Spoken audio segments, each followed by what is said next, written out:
मित्रांनो नमस्कार. कायदेशीर माहिती देणाऱ्या माझ्या युट्यूब चॅनलमध्ये तुमचं स्वागत आहे. आजचा विषय पोस्टमार्टम. पोस्टमार्टम म्हटल्यानंतर बऱ्याच वेळेला त्याच्या संदर्भात अनेकांना काहीच माहिती नसतं आणि ज्यांना काही थोडंफार माहिती असतं त्यांना त्याची भयानकताच माहिती असते. पोस्टमार्टमची गरज काय आणि कधी पोस्टमार्टम करावं लागतं, किंबहुना पोस्टमार्टम म्हणजे काय याची आज आपण माहिती घेणार. पहिली गोष्ट म्हणजे पोस्टमार्टम म्हणजे मृतदेहाची वैद्यकीय तपासणी. व्यक्तीचा मृत्यू नेमका कशाने झाला हे जाणून घेण्याकरता हे एक प्रकारचं शवविच्छेदन आहे. लॅटिनमध्ये मॉर्टम हा मृत्यू या शब्दाचा एक प्रकार आहे. तर पोस्ट म्हणजे नंतर, म्हणजेच तार्किकदृष्ट्या विचार करत झाला तर मृत्यूनंतर जी शवविच्छेदन केलं जातं त्याला पोस्टमार्टम म्हणतात. मृत्यूचं वर्गीकरण जर आपण विचार केला तर वेगळ्या प्रकारे करता येतं. त्यातलं एक म्हणजे नैसर्गिक, अपघात, आत्महत्या करून किंवा हत्या झाल्याने किंवा काही अनिश्चित आहे, काही कळायला मार्ग नाही किंवा प्रलंबित स्वरूपात आहे. अशा विविध प्रकारचे मृत्यू हे आपल्या वर्गीकरण करता येतात.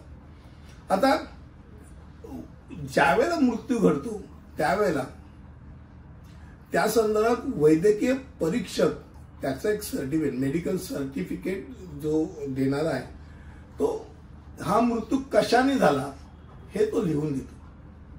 सर्वसाधारणतः नैसर्गिक मृत्यू करता पोस्टमार्टमची गरज पडत नाही, काही संबंध नाही.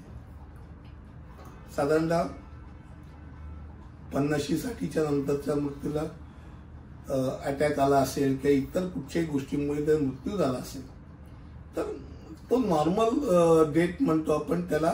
त्याचं डॉक्टरचं सर्टिफिकेट त्याला व्यवस्थित मिळालेलं असतं आणि तो पोस्टमार्टम शिवाय त्याचं अंतिम क्रिया करता येते. मात्र ज्या वेळेला अपघात घडतो, आग लागून मृत्यू झालेला आहे किंवा ऍक्सिडेंटल डेथ झालेली आहे, अशा वेळेला त्याचं पोस्टमार्टम गरजेचं होतं. आत्महत्या केली आहे, पोस्टमार्टम गरजेचं येतं. हत्या झाली आहे, पोस्टमार्टम गरजेचं येतं. अनिश्चित येतं, 150% पोस्टमार्टमची गरज लागते. हे सगळे जे प्रकार आहेत यामध्ये ज्या व्यक्तीचा मृत्यू झालाय तो त्याचा मृत्यू त्याला कोणी त्याला दारू पाजलेली होती का, तो त्या कॉन्शियस मध्ये होता का, नक्की मृत्यू कशाने झाला हे निश्चित कारण काढण्याकरता त्याची तपासणी करावी लागते. आणि पॅथॉलॉजिस्ट असतो शरीराच्या साधारणतः बाहेरील भागाची तर तपासणी करतोच, मात्र त्याचं शरीर उघडलं जातं आणि अवयवांची तपासणी करतो. सहसा त्यातले काही नमुने त्याला काढावे लागतात. ते नमुने व्यवस्थित त्याचं जे काही नॉर्म्स आहेत त्यानुसार ते ठेवले जातात आणि त्याची ती तपासणी केल्यानंतर त्याचा रिपोर्ट नंतर येतो. त्याची टेस्ट असते प्रॉपर.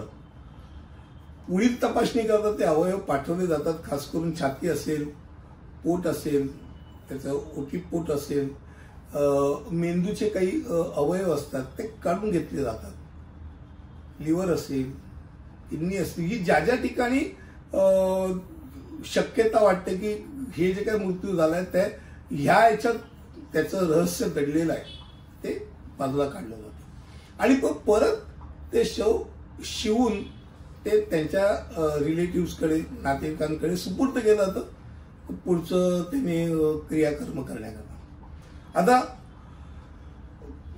वैद्यकीय परीक्षक प्रणालीमध्ये अधिकार क्षेत्रामध्ये जो कॉर्नर असतो त्या कॉर्नरकडे ती ऑथॉरिटी असते.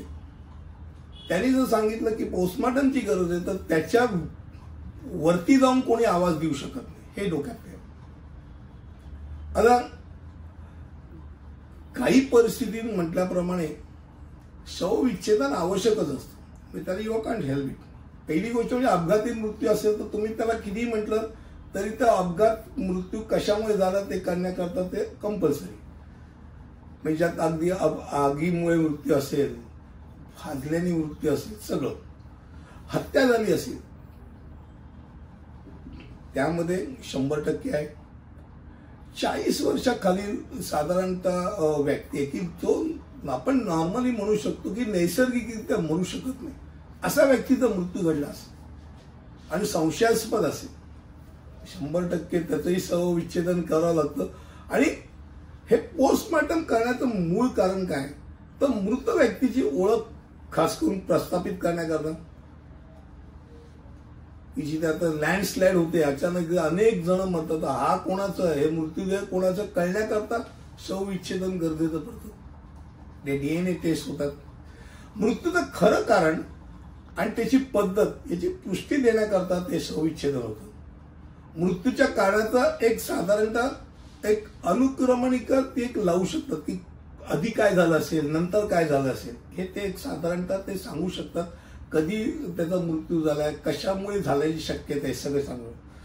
त्यानंतर आवश्यक त्या ठिकाणी त्याच्या जखमांचं छायाचित्रण केलं जातं, ते जपलं जातं आणि गुंतागुंतीचे वैद्यकीय घटक वेगळ्या पद्धतीने हायलाइट केले जातात की बाबा हे असं आहे, हे असं आहे.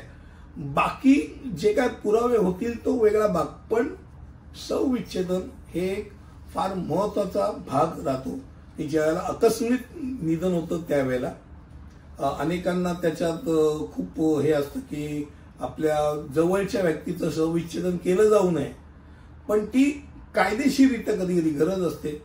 तेव्हा आजचा विषय पोस्टमॉर्टम बद्दल होता. सर्वसाधारणतः पोस्टमॉर्टम काय, कशाला आणि केव्हा आणि कशा प्रकारे केला जातो या संदर्भात होता. पुढील व्हिडिओमध्ये असंच काहीतरी घेऊन येईल. तिथपर्यंत इथेच थांबतो. धन्यवाद.